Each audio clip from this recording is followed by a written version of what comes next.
Hello students, आज के इस ई लेक्चर में हम फर्स्ट ऑर्डर रिएक्शन पढ़ेंगे। प्रथम कोटि की अभिक्रिया वह होती है जिसमें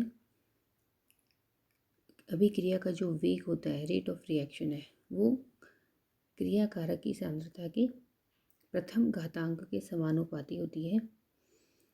और ऐसी अभिक्रियाओं में यदि कोई दूसरा क्रिया कारक हो तो उसकी सांद्रता पर अभिक्रिया का वेग निर्भर नहीं करता है।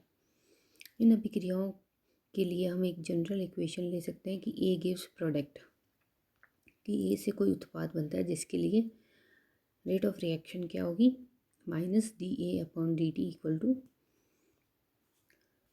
K1A, जहाँ K1 क्या है, rate constant for first order reaction, और A क्रिया कारक की सांद्रता है।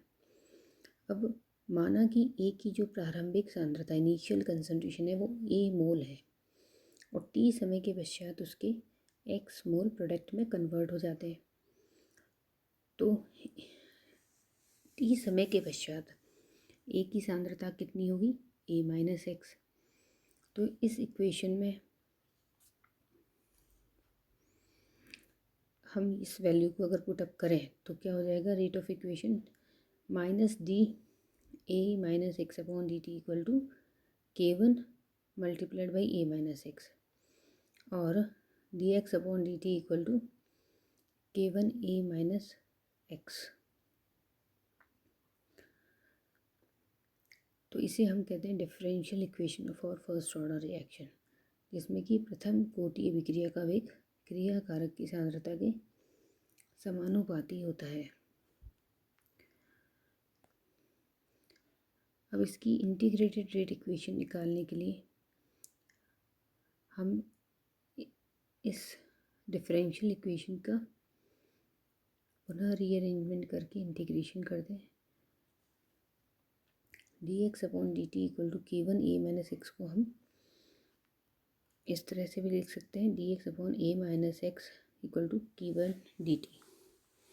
अब इस समीकरण का अगर इंटीग्रेशन करते हैं तो हमें क्या इक्वेशन मिलेगी, -ln A-X equal to K1T plus C, जहाँ C एक समाकलन कांस्टेंट है, इंटीग्रेशन कांस्टेंट है। और अभिक्रिया, लेकिन हम जानते हैं कि अभिक्रिया के बिल्कुल प्रारंभ में, यानी जब t इक्वल टू 0 होता है तो x भी 0 होगा, क्योंकि कोई भी अभिक्रिया उस समय प्रारंभ नहीं हुई होती और उत्पाद बनता ही नहीं है। इस कंडीशन में ये जो इक्वेशन है, इक्वेशन नंबर 17, वो हो जाएगी -ln A equal to C, और C के इस मान को हम वापस इक्वेशन 17 में रखेंगे तो -ln A-X equal to K1T -ln A। अब इसको जब हम सॉल्व करेंगे तो हमें मिलेगी K1 equal to 2.303/T log A/A-X। ये कहलाती integrated rate equation of first order reaction, प्रथम कोटि अभिक्रिया की समाकलित वेग समीकरण। इसे विल्हेमी समीकरण के रूप में भी लिख सकते हैं, CT equal to C0 e⁻K-1T। अब अभिक्रिया यदि हमें रिएक्टेंट ए की इनिशियल कंसंट्रेशन ज्ञात ना हो तब भी हम K1 का मान निकाल सकते हैं एक इंटरवल फार्मूले के द्वारा। कैसे, जैसे यदि माना कि T1 और T2 समय पर रिएक्टेंट की कंसंट्रेशन क्या है, X1 और X2, ये वो कंसंट्रेशन है जो T1 और T2 समय में अपघटित होती है।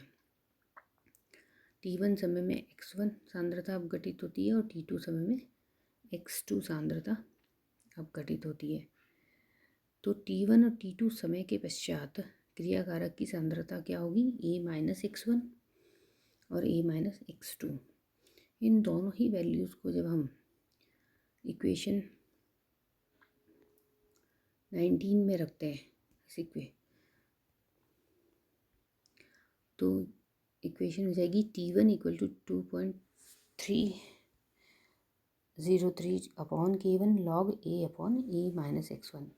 और सेकेंड इक्वेशन हो जाएगी T2 equal to 2.303 upon K1 log A upon A minus x2। अब इस फर्स्ट इक्वेशन को सेकेंड इक्वेशन में से हम सब्ट्रैक्ट करेंगे, तो ये हो जाएगा T2 minus T1 equal to delta T equal to 2.303 upon K1 common आ जाएगा और log A upon A minus x2 minus log A upon A minus x1 equal. अब इसको जब सॉल्व करते हैं तो क्या मिलेगा हमें 2.303 upon K1 log A minus x1 upon A minus x2 और 2.303 upon K1 equal to K1 log C1 upon C2। तो C1 हो जाएगी कि T1 समय में जो अभिकारक की सांद्रता है और C2 हो जाएगी T2 समय में सांद्रता। तो delta T equal to 2.303 upon K1 log C1 upon C2। तो इससे हम अभिकारक की अगर प्रारंभिक सांद्रता ज्ञात नहीं है फिर भी हम की रेट कांस्टेंट का मान निकाल सकते हैं। अब हम लेते हैं characteristics of first order reaction.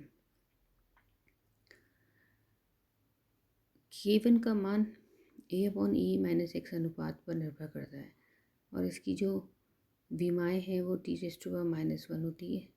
अतः इसकी जो यूनिट है वो क्या होगी, सेकंड इन्वर्स या मिनट इन्वर्स।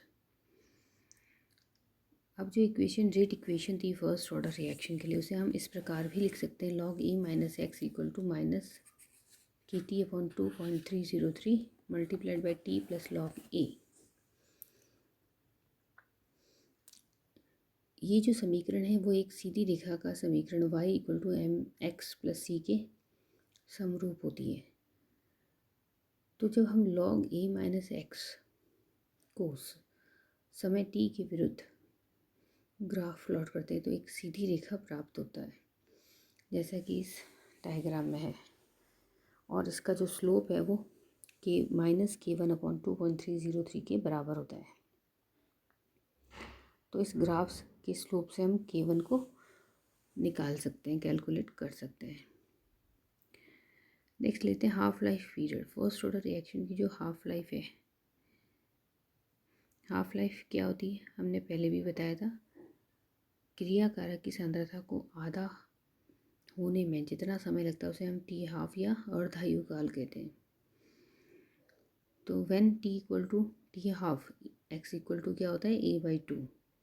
अब इस वैल्यू को हम फर्स्ट ऑर्डर इक्वेशन में रखेंगे तो हमें क्या मिलेगा, K equal to 2.303 upon T half log A upon A minus A/2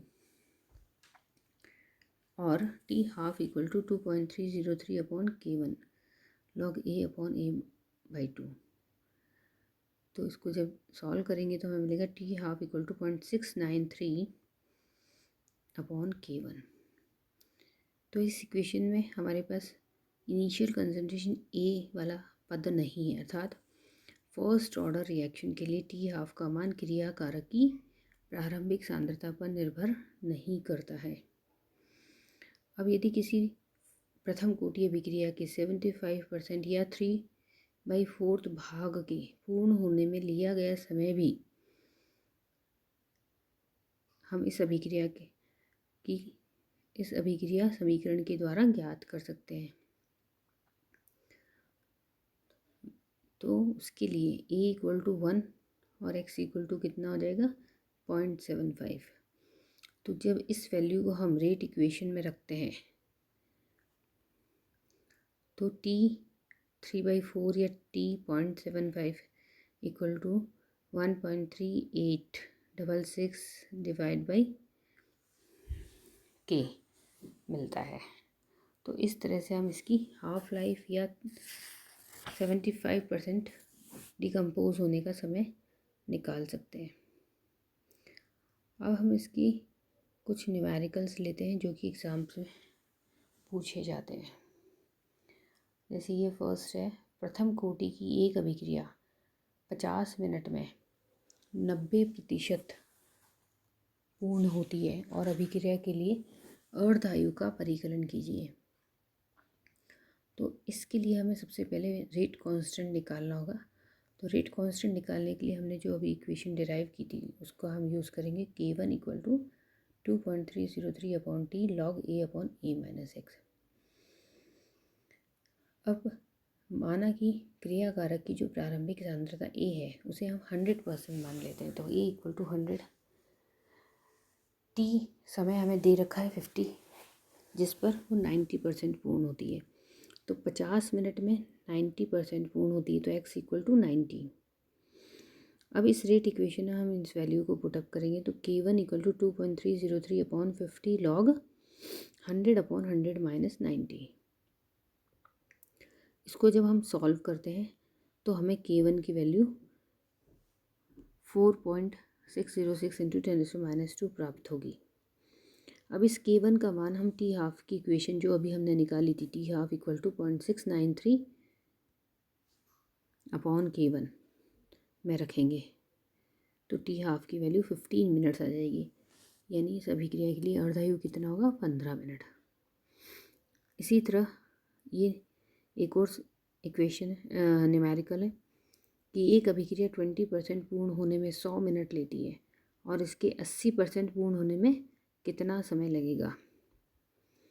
अब चूँकि अभिक्रिया फर्स्ट ऑर्डर की है तो के क्या होगा हमारा, K1 equal to 2.303 upon T log A upon A minus X. अभिक्रिया की 20% पूर्ण होने में टी की वैल्यू जो कितनी है 100, तो K1 equal to 2.303 upon 100 log 100, हमने इनिशियल कंसिडरेशन मान लेते हैं कि 100% है, तो ए का मान हो जाएगा 100 अपॉन 100 माइनस 20।